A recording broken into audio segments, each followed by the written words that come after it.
যে মৌলিক বিষয়টার উপর সকলের বিশেষভাবে আমি দৃষ্টি আকর্ষণ করব সেটা হলো জমিনের মধ্যে মুসলমানদের এখন এক হওয়া দরকার না আলাদা আলাদা থাকা দরকার। এ ব্যাপারে আমি আশা রাখি সুস্থ সচেতন সুস্থ মস্তিষ্কের অধিকারী কেউই দ্বিমত করবে না, করার কথা না। কারণ পরিস্থিতি এমন একটা হালতে আমাদেরকে নিয়ে গিয়েছে, দেয়ালে পিঠ থেকে গেছে, আমরা আল্লাহর ঘরগুলোকে পর্যন্ত হেফাজত করতে পারছি না। আমাদের প্রথম কেবলাও দখল করে রেখেছে ইহুদিবাদীরা। পার্শ্ববর্তী রাষ্ট্র বাবরি মসজিদটাকে ভেঙে রাম মন্দির বানিয়েছে, সেটাকেও গত মাসের 22 তারিখ উদ্বোধন করে ছেড়েছে। বানারসের জ্ঞানবাপী মসজিদের বেসমেন্টে পুজো করার অনুমতি দিয়ে দিয়েছে। আরে মসজিদ আল্লাহর ঘর, সেখানে এখন নাকি পুজো চলবে। আরো কত হাজার হাজার মসজিদ দুনিয়ার আনাচে কানাচে বরবাদ করে দেওয়া হচ্ছে। কত ডজন ডজন মাদ্রাসায় তালা ঝুলিয়ে দেওয়া হয়েছে। এমন কোনো দিন নাই যেদিন পৃথিবীর বুকে মুসলমানের রক্ত ঝরছে না। এমন কোনো দিন নাই যেদিন কোথাও না কোথাও মা বোনদের ইজ্জতহানি হচ্ছে না। এমন কোনো দিন নাই যেদিন মুসলমানদের মাসুম বাচ্চাগুলো পর্যন্ত ওদের হিংস্র থাবা থেকে রক্ষা পাচ্ছে না। তো এইরকম এক হালতে তো যদি চায় ঘুরে দাঁড়াতে, যদি চায় নিজেদের অস্তিত্ব টিকাতে, এক হওয়ার কোনো বিকল্পই নাই এই সময়ে। কিন্তু এক হওয়ার পথে বাধা কি? চাইলেই কি এক হওয়া যায়? আমি বললাম আসেন সবাই এক হই, ব্যাস রাতারাতি কি সবাই এক হবে? না, এর পেছনে মৌলিক কয়েকটা বাধা আছে। আমি 4টা বাধা অতি সংক্ষেপে শুধু উল্লেখ করব, শুধু এটা বোঝানোর জন্য যে এই বাধাগুলো কাটিয়ে ওঠা দরকার। যত তাড়াতাড়ি কাটাতে পারবো ইনশাআল্লাহ মুসলিম উম্মাহ ঐক্যবদ্ধ হতে পারবো। আর যত তাড়াতাড়ি ঐক্যবদ্ধ হতে পারবো ইনশাআল্লাহ ইসলামের বিজয় তত ত্বরান্বিত হবে। ইসরায়েলের বুকে ইহুদির সংখ্যা 1 কোটির কিছু বেশি, দুনিয়ার বুকে মুসলমানের সংখ্যা প্রায় 200 কোটি। কই 200 কোটি আর কই 1 কোটি? আরে 200 কোটির সামনে 1 কোটি আবার টিকে কিভাবে? আবার তারা দুনিয়ার বুকে এরকম জুলুম চালায় কিভাবে?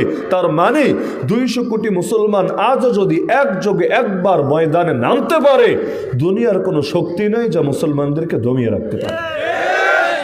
তো 4টা জায়গায় আমাদের মূল ঐক্যের পথে বড় বড় অন্তরায়। বলতে চাইলে আরো বহু ক্যাটাগরি ভাগ করা যাবে, তবে অল্প সময়ে 4টা বিষয়ে শুধু দৃষ্টি আকর্ষণ করব। 1 নম্বর বিষয় হলো জাতীয়তাবাদ। এই যে আমরা নিজেদেরকে ভাগ করে ফেলেছি বিভিন্ন আলাদা আলাদা পরিচয়। আল্লাহ রসুল সাল্লাল্লাহু আলাইহি ওয়াসাল্লাম মুসলিম উম্মাকে বলেছিলেন এক জাতি এক দেহ, কাজাসাদিন ওয়াহিদ, এক দেহের মতো, এমনকি এক পরিবারের মতো বলেন নাই, এক শরীরের মতো। এক শরীর মানে কি? হাতে যদি ব্যথা লাগে, ব্যথা শুধু হাতে থাকে না, গোটা গায়ে ছড়িয়ে যায়। ব্যথা যদি দাঁতে ওঠে, চোখে ওঠে, শুধু দাঁতে আর চোখে থাকে না, গোটা গায়ে ছড়িয়ে যায়। তা আল্লাহ রসুল বলেছেন গোটা দুনিয়ার মুসলমান মিলে কয় দেহ?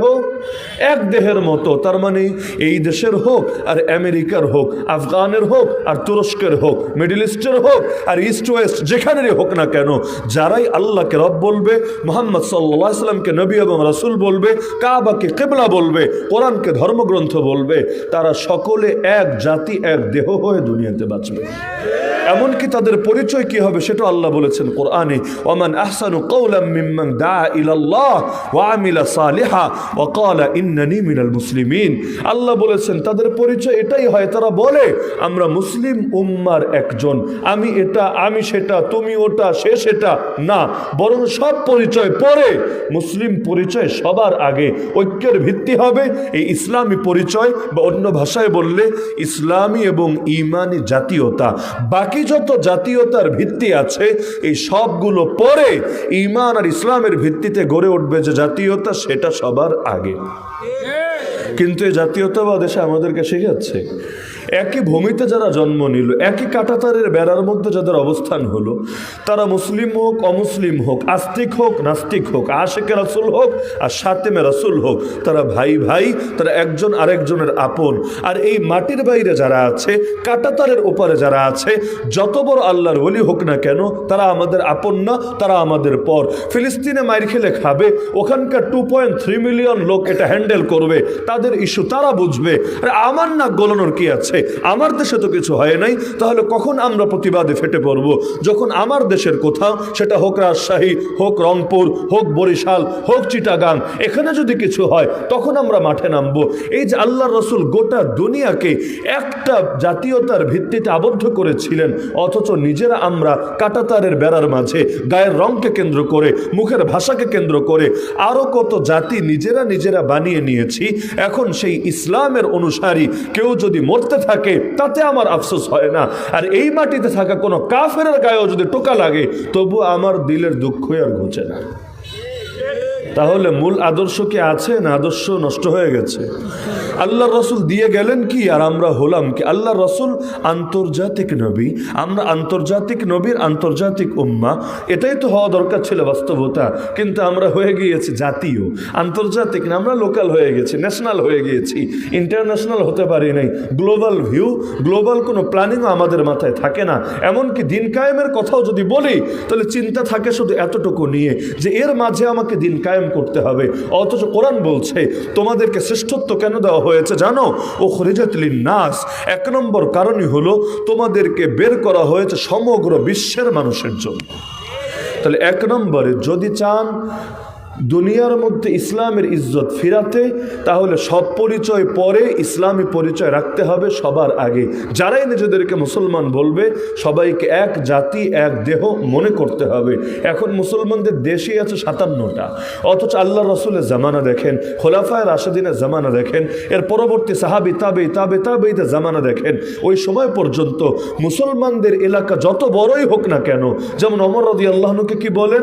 অর্ধ জাহানের খলিফা।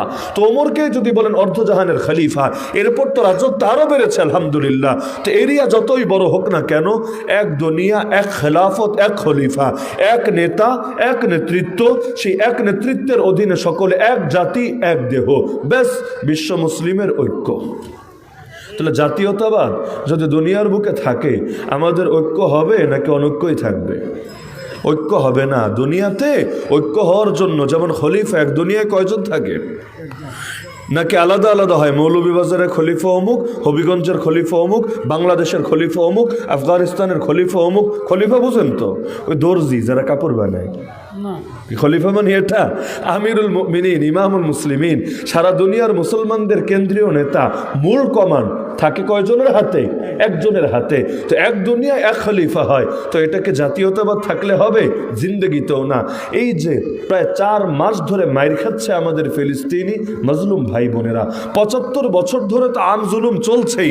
তো গত 4 মাস ধরে তুফানুল আকসার যুদ্ধে ভয়াবহ পর্যায়ের যে রক্তারক্তি হয়ে যাচ্ছে, আরে 15-20 হাজার শিশু তো ইতিমধ্যে শহীদই হয়ে গেছে।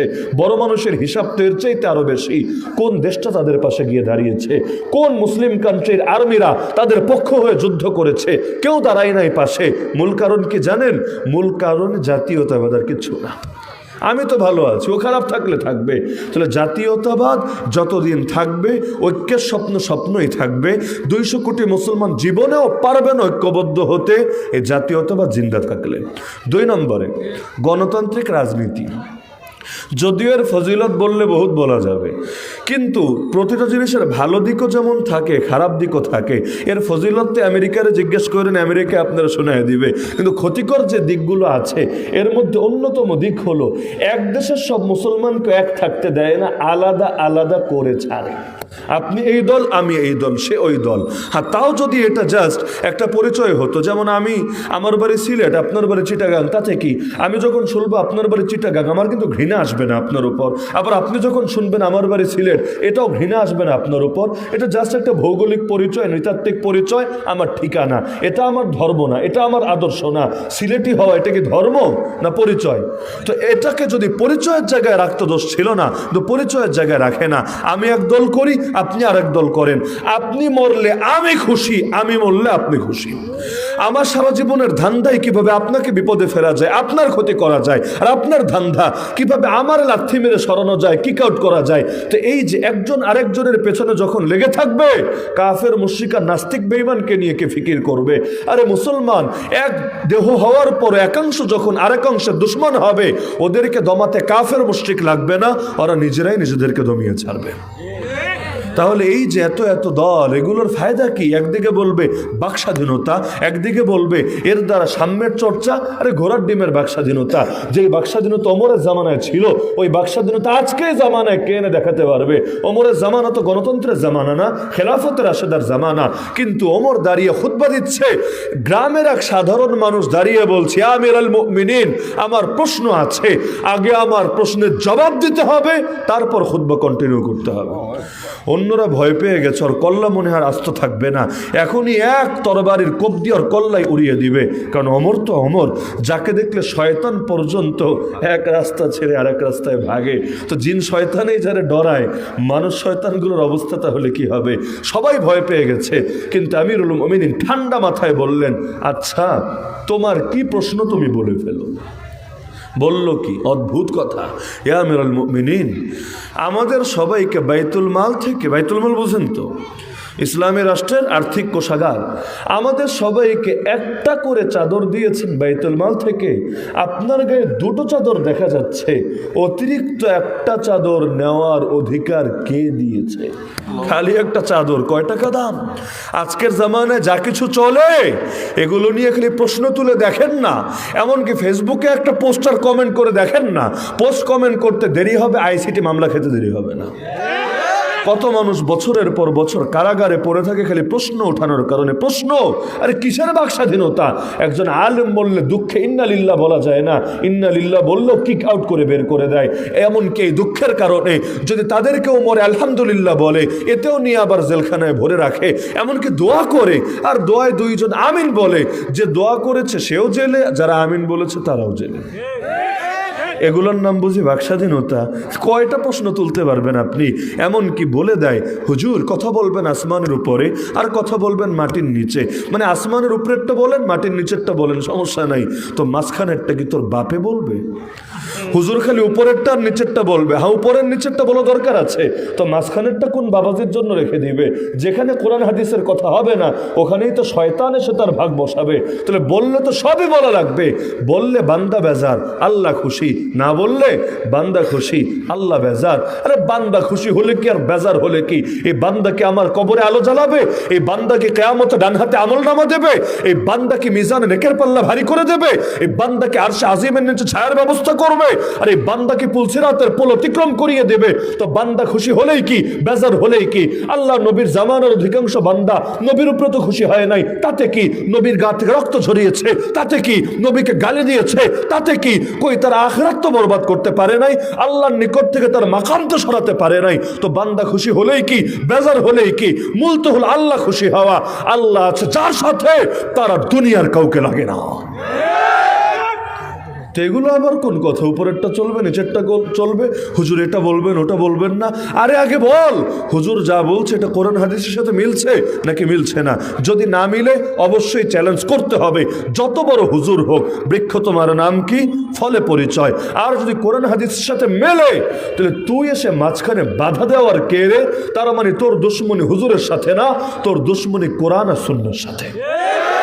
এই কারণে ফতোয়ার কিতাব খুললেই পাবেন, কেউ যদি ঢালাওভাবে আলেমদেরকে গালি দেয়, সে বেঈমান হয়ে যায়।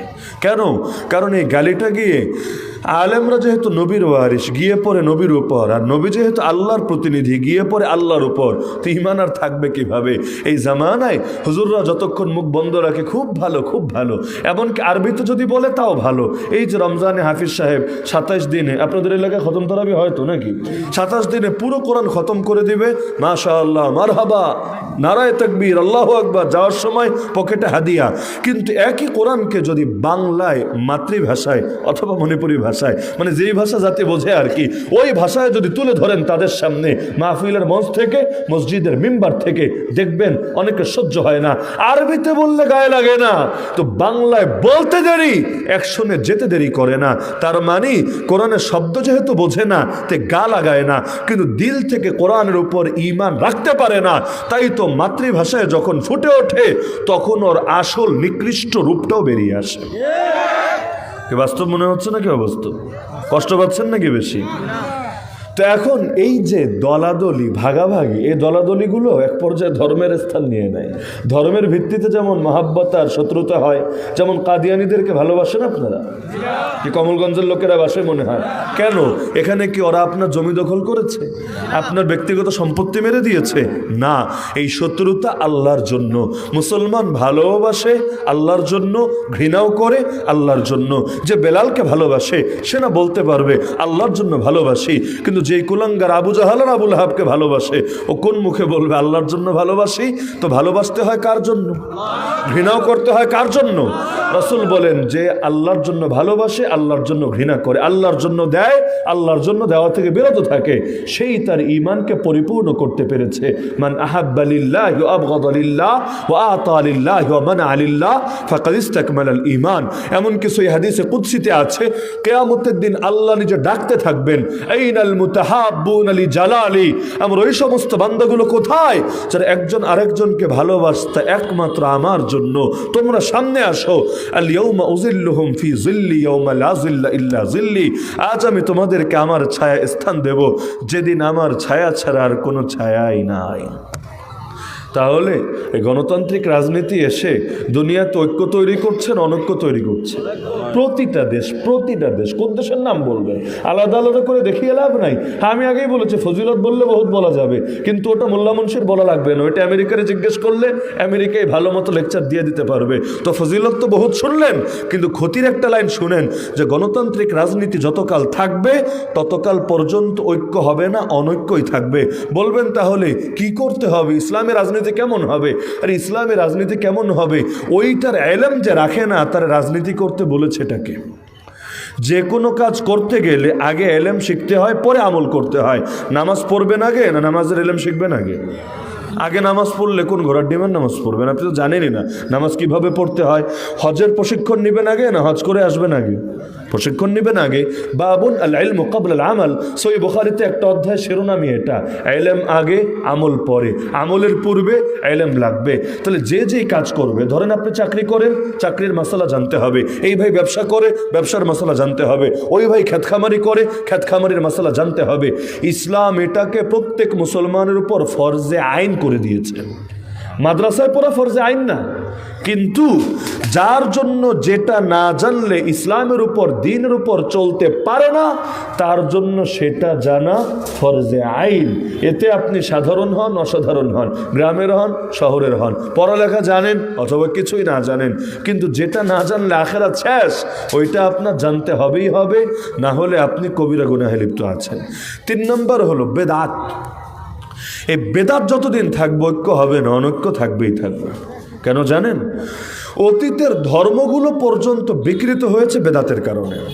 না হলে আমাকে বলেন, নবী মুসার নামই বলেন, নবী ঈসার নামই বলেন, যেই নবীর নাম ইচ্ছা নাম বলেন, আমাকে বলেন কোন নবী কি দুনিয়াতে শিরিকের দাওয়াত নিয়ে এসেছেন? সব নবীর কালেমা কি লা ইলাহা ইল্লাল্লাহ। আদম আলাইহিস সালাম থেকে শুরু করে মুহাম্মাদুর রাসূলুল্লাহ, সবাই বলেন সাল্লাল্লাহু আলাইহি ওয়াসাল্লাম পর্যন্ত যত নবী রাসূল এসেছেন, কালেমার এই অংশে কোনো ভিন্নতা আসে নাই।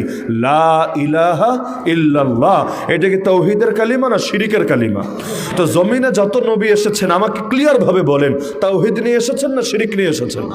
যদি তাওহীদ নিয়ে আসেন, আজকের খ্রিস্টানরা মুশরিক কেন? আজকের ইহুদিরা শিরকে লিপ্ত কেন?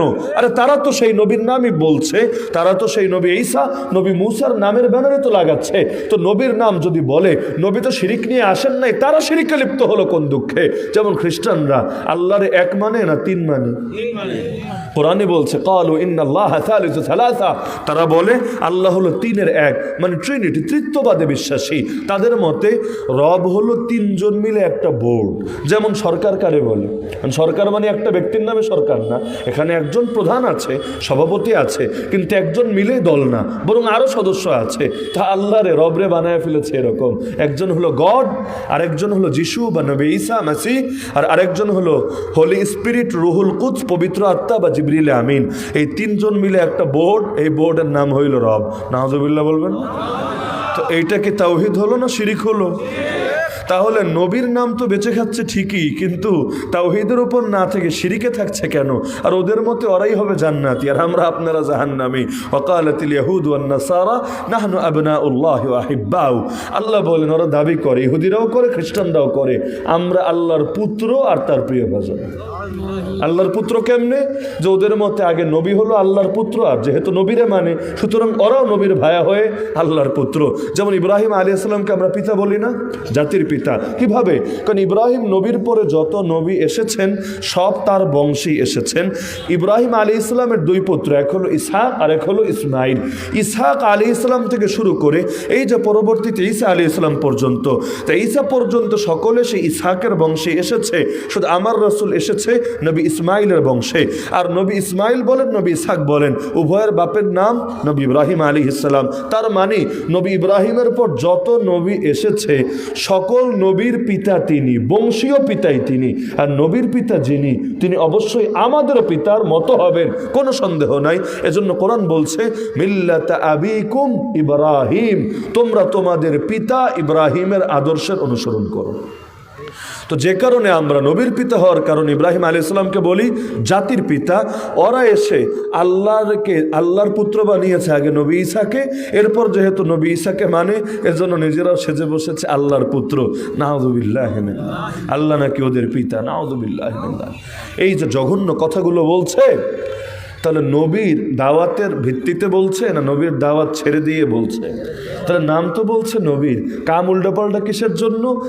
একমাত্র জবাব, ভিন্ন কোনো জবাব থাকলে আমাকে শেখাই দিয়েন। একমাত্র জবাব বেদাতের কারণে। নবী যে আদর্শ নিয়ে এসেছে ভালো লাগে নাই, নিজেদের থেকে বাড়াতে বাড়াতে কমাতে কমাতে মূল জিনিসটাই খেয়ে ছেড়ে দিয়েছে। আর মূলটাই আর তাদের কাছে নাই, হাবিজাবি বানিয়ে ওইটারই পূজা শুরু করে দিয়েছে। আজকে খ্রিস্টানরা যে ধর্ম মানে, এটা নবী ঈসার আনিত ধর্ম না, এটা সেন্ট পল নামক এক বেদাতির আবিষ্কার করা ধর্ম।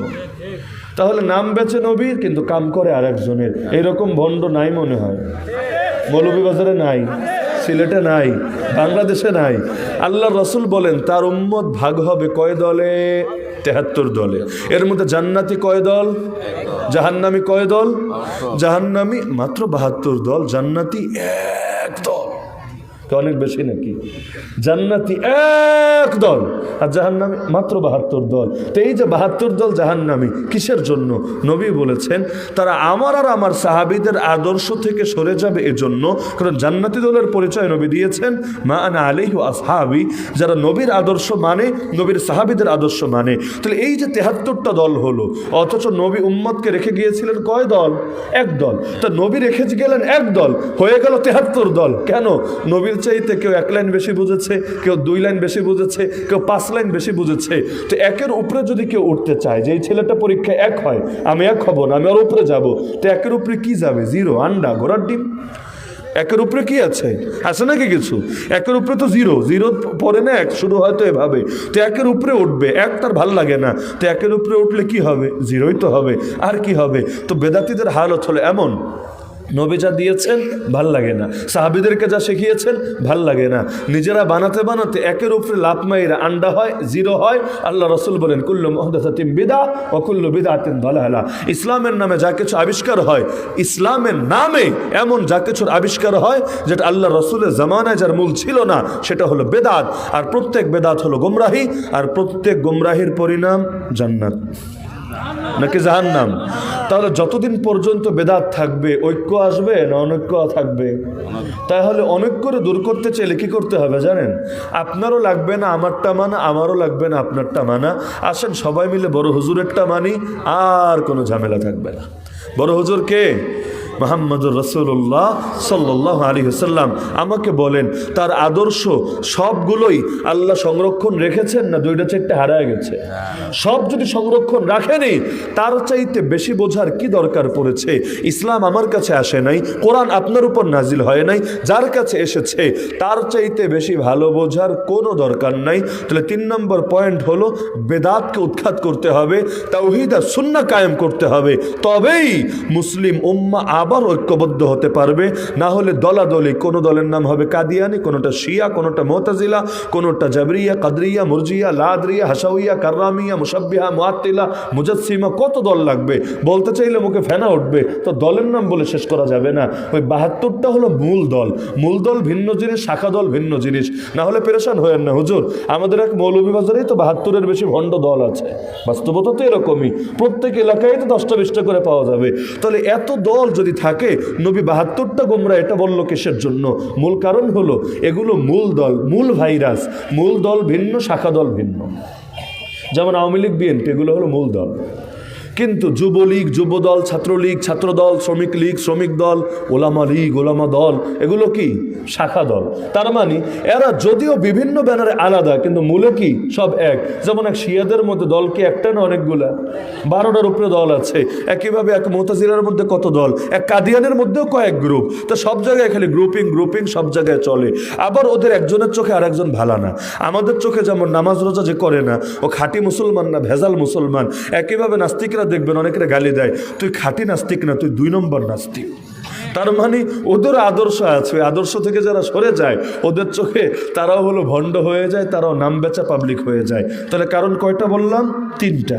1 নম্বর কারণ জাতীয়তাবাদ, 2 নম্বর কারণ গণতান্ত্রিক রাজনীতি, 3 নম্বর কারণ বেদাত, 4 নম্বর কারণ এটাই আজকের আলোচনা শেষ। সেটা হলো আল্লাহর জন্য ভালোবাসতে না পারা, আল্লাহর জন্য ঘৃণা করতে না পারা। জিজ্ঞেস করেন নিজেকে, আমি আসলে কার জন্য ভালোবাসি? অধিকাংশ মানুষের দিল থেকে জবাবে বের হবে, আমি ভালোবাসি দলের জন্য, ভালোবাসি ব্যবসার জন্য, ভালোবাসি চাকরির জন্য, ভালোবাসি স্বার্থের জন্য, ভালোবাসি ধান্দার জন্য। কয়জনের দিল বলবে যত মানুষকে ভালোবেসেছি সবাইকে বেসেছি আল্লাহর জন্য, যত মানুষকে খারাপ চোখে দেখেছি তাদেরকে খারাপ চোখে একমাত্র আল্লাহর জন্য। তো যতদিন পর্যন্ত আল্লাহর জন্য ভালোবাসতে না পারবে, আল্লাহর জন্য ঘৃণা করতে না পারবে, লিখে রাখেন, ততদিন পর্যন্ত মুসলিম উম্মার ঐক্য হবে না, আর কাফের মুশরিকদের প্রতি দিলে শত্রুতা তৈরি হবে না। আল্লাহর জন্য ভালোবাসতে পারে একমাত্র তারা যারা আসলে দিল দিয়ে মন দিয়ে আল্লাহরে ভালোবাসে। কারণ যে আল্লাহকে ভালোবাসে না, আল্লাহর জন্য ভালোবাসবে কোন দুঃখে আমাকে বলেন? আর যে আল্লাহকে ভালোবাসেই সে আল্লাহর নাফরমানি করে কিভাবে? তো আল্লাহকে আগে ভালোবাসতে হবে। 2 নম্বর রাসূলুল্লাহ সাল্লাল্লাহু আলাইহি ওয়াসাল্লামকে ভালোবাসতে হবে। 3 নম্বরে প্রতিটা মানুষকে ভালোবাসার আগে নিজেকে জিজ্ঞেস করতে হবে, স্বার্থের জন্য না আল্লাহর জন্য? যদি জবাব আসে আল্লাহর জন্য, এগিয়ে যান, আল্লাহ আরশের ছায়া আপনাকে জায়গা দেবেন। হাদিসে আছে 7 শ্রেণীর মানুষ এমন বিশেষ সৌভাগ্যবান যাদেরকে আল্লাহ নিজে আরশের ছায়া জায়গা দেবে, যেদিন ওই ছায়া ছাড়া কোনো ছায়া থাকবে না। এর মধ্যে 1 শ্রেণী, রাজুলানি তাহাব্বা ফিল্লাহ ইজতামা আলাইহি ওয়া তাফাররাকা আলাইহি, যারা ভালোবাসে একজন আরেকজনকে আল্লাহর জন্য, একত্রিত হলেও আল্লাহর জন্য হয়, দূরে গেলেও আল্লাহর জন্য যায়। এখন আমাদের ভালোবাসা কেমন জানেন? আমার অফিসার যদি বলে আলেমের বুকে গুলি চালাতে হবে, আমার হাতটা মোটেও কাঁপবে না। আমার অফিসার যদি বলে আলেমের হাতে হ্যান্ডকাপ পরাতে হবে, আমার বুকটা মোটেও কাঁপবে না। কারণ আমার ভালোবাসা চাকরির জন্য, প্রমোশনের জন্য, বেতনের জন্য। আমার ভালোবাসা আল্লাহর জন্য না। যদি আল্লাহর জন্য হতো, মুসলমানের বুকে গুলি চালায় কিভাবে? মুসলমানের পেছনে ষড়যন্ত্র করে কিভাবে? এক মুসলমান জেলে গেলে আর এক মুসলমান মিষ্টি বিতরণ করে কিভাবে? আরে মুসলমানের বিপদে উল্লাস করে কিভাবে? এটা তখনই করতে পারে যখন ভালোবাসা হয় আল্লাহর জন্য না, ভালোবাসা হয় ধান্দার জন্য। আজকাল দেখেন না, ইসলামী দলগুলো পর্যন্ত একত্রিত হতে পারে না। এর কোনো ক্ষেত্রে কারণ হলো আদর্শিক, কিন্তু অনেক জায়গায় কারণ হলো জাগতিক। আরে আমি যদি স্বপ্ন দেখি, আমাকেই সবাই সভাপতি মানতে হবে না? আমরা যারা তেল মালিশ করে তাদের প্রতি আমার দিলে ঝোঁক কাজ করে, আর যারা আমার ভুলের প্রতিবাদ করে, অন্যায়ের বিরুদ্ধে মুখ খোলে, আমি চাই তারা বিপদে পড়ে থাকুক। আমার কর্মীদের কুশকে দেই তার বিরুদ্ধে। এমনকি আমার চোখের সামনে আমার কর্মীরা যদি আমার ডান হাত বাম হাত যদি তারা গালিগালাজ করে, আরে তারপর আমি তাকে নিষেধ করি না, অথচ আমি জানি গালিগালাজ করা কবিরা গুনাহ, সিবাবুল মুসলিমি ফুসুকুন ওয়া কিতালুহু কুফরুন। তা আদর্শ যখন এরকম হয়, ভালোবাসা আল্লাহর জন্য না হয়ে জাগতিক স্বার্থের জন্য হয়, তখন ঐক্য ওই স্বপ্নই থেকে যায়। এই স্বপ্ন আর কোনোদিন বাস্তবে পরিণত হয় না। তাহলে মুসলমানদের মধ্যে আমলকে জাগাতে হবে। হাদিসে আছে, এক মিশকাত শরীফ খুললেই পাবেন, আফদলুল আমালি ইলাল্লাহ আল হুব্বু ফিল্লাহ ওয়াল বুগদু ফিল্লাহ। আল্লাহর নিকট সর্বশ্রেষ্ঠ আমল কোনটা জানো? আল্লাহর নিকট সর্বশ্রেষ্ঠ আমল হলো আল্লাহর জন্য ভালোবাসা, আল্লাহর জন্য ঘৃণা করা। এটা বলা যতটা সহজ, করা এতটাই কঠিন। এমনকি ভালোবাসা সৃষ্টি হয় যত কাজে, ইসলাম এগুলোরও প্রশংসা করেছে। যেমন সালামের এত গুরুত্ব কেন জানেন? রাসূল বলেন, লা তাদখুলুল জান্নাতা হাত্তা তুমিনু ওয়া লা তুমিনু হাত্তা তাহাব্বু আওয়ালা আদুল্লুকুম আলা শাইইন ইযা ফাআলতুমুহু তাহাব্বাবতুম আফশুস সালামা বাইনাকুম। শোনো উম্মত, ততদিন জান্নাতে যেতে পারবা না যতদিন না খাঁটি ঈমানদার হও, ততদিন ঈমানদার হতে পারবা না যতদিন না একজন আরেকজনকে আল্লাহর জন্য মহব্বত করো। এরপর রাসূল বলছেন, আমি কি তোমাদের কেমন পরামর্শ দেব যেটা করলে আপোষে মিল মহব্বত তৈরি হবে? সেটা হলো নিজেদের মধ্যে সালামের প্রসার করো, তাহলে মহব্বত তৈরি হবে। নবী বলেন, তাহাদু তাহাব্বু, হাদিয়া দাও, মহব্বত তৈরি হবে। নবী বলেন, বাশাশাতুকা ফি ওয়াজহি আখিকা লাকা সাদাকা। আরে তোমাকে দেখে তোমার ভাইয়ের মুখে যদি হাসি ফোটে, এমনভাবে মুচকে হাসি দিয়ে সবার সাথে কথা বলেন, আপনাকে দেখে আরেকজনের মুখে হাসি ফোটে, এর দ্বারা আপনার আমলনামায় সদকা সওয়াব লেখা হবে। তাহলে যত কাজ যার দ্বারা মিল মহব্বত তৈরি হয়, ইসলামে সেগুলোরও ফজিলত দেওয়া হয়েছে।